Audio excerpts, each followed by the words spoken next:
In today's episode, we'll be hearing from a number of experts who deceive for a living. In the cybersecurity world, we call these people social engineers. And we'll talk about what social engineers do, why their tactics work, and how we can defend ourselves. Welcome to Deceptionology 101, Introduction to the Dark Arts. Class is in session.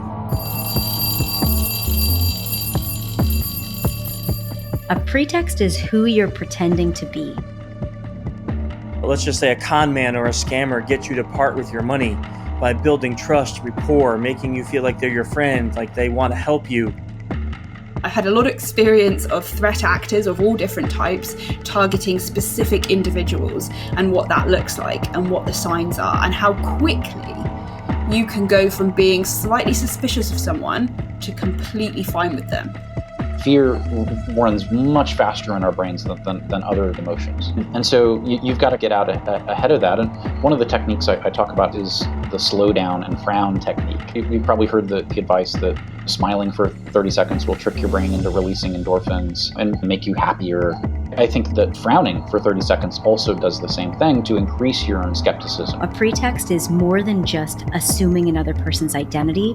You're forming an entire backstory. Occasionally I'll change my voice. If I have to be somebody who doesn't sound like me, I might change the way I dress, look, act, my tone, my cadence, and word choice.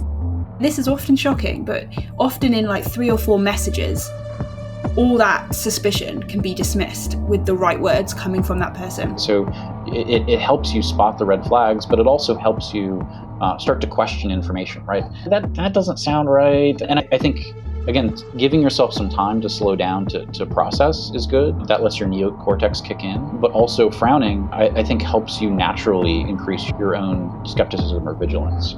In verbal communication, when I'm phone hacking, and in in-person communication, my mannerisms change.